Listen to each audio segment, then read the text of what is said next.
Okay, Algebra 1, 3.3b notes.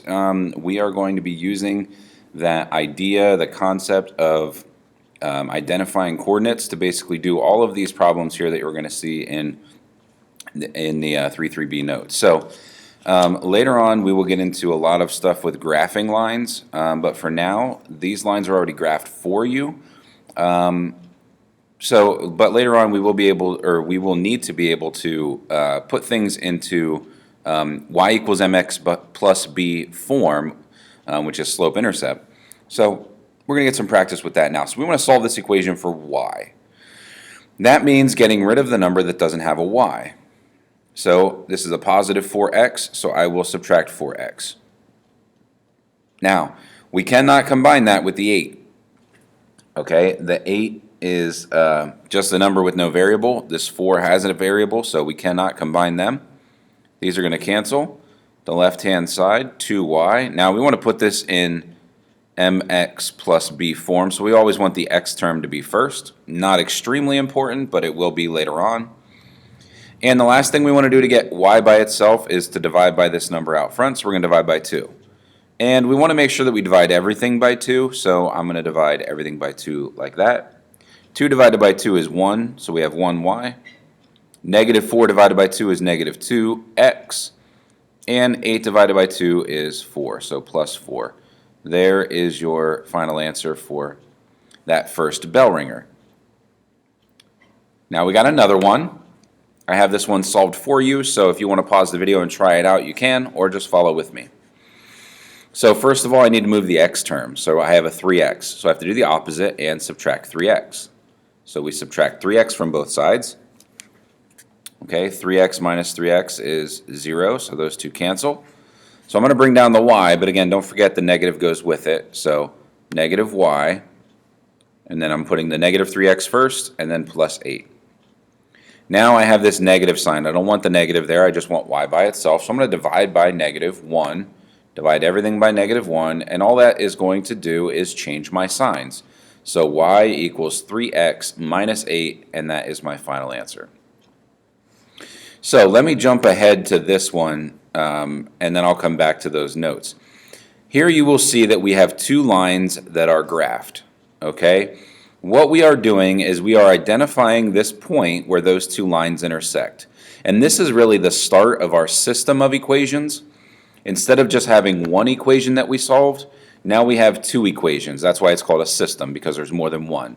So this system of equations has one solution. It could have no solutions, or it could have infinitely many solutions, just like we had for solving equations. So a system of equation has one solution if it intersects at one point. Okay, and this is our answer. Our answer is that point where they intersect. So let me come back here and I'll talk about these notes now. So again, the intersection, your point of intersection, this is your solution. So your answers for all of these will look like a point, not just y equals 5 or x equals 0 or something. Your answer will be a point. So parenthesis, x coordinate, comma, y coordinate, parenthesis, okay? And you'll see that in these examples, but that is what your answer will look like. Unless you have two parallel lines that will never intersect, and that is what the no solution looks like. Or if they are identical lines, which means they overlap, and you really won't even notice that there's a second line, but that means there are infinitely many solutions. And the reason why is because they intersect infinitely many times. Okay, if those two lines intersect infinitely many times, they're overlapping. One is right on top of the other one. It's intersecting everywhere, so that answer would be IMS. Okay, so let's get into some of these here now. So we want to start off by, again, just identifying the point where they intersect. So right here is the answer. Now the solution is actually writing that point. So the x-coordinate of that point is 3, and the y-coordinate is negative 2.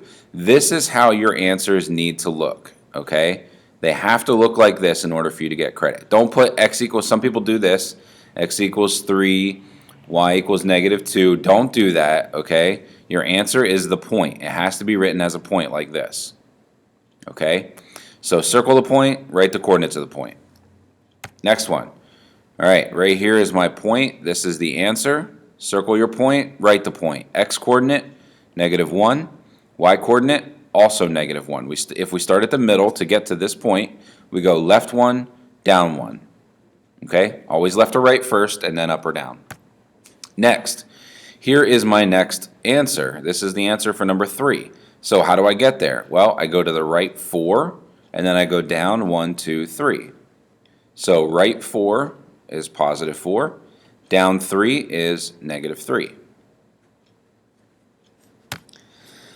Next one, pause the video and see what you get for number 4. All right, here's my answer. So how do I get there? Well, I go to the right 2 and down 1. Right 2, down 1. +2, -1. Okay?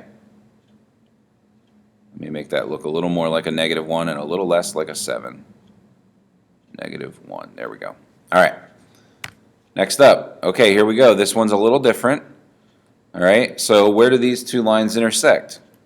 Well, you might be saying to yourself, they don't intersect, and that is correct. They do not intersect, which means our solution is no solution. That's what you have to write for your answer. Just actually write that, no solution. Don't leave it blank or anything. Say no solution. There is never a point where these two lines intersect. Next one, number 6. Here is the point where they, gotta change back to my marker. Here is the point where they intersect. So let's write the coordinates. From the center, from the origin, we go right 2, that's a +2, up 2, another +2. So 2, 2 is our answer for number 6. All right, and that is it.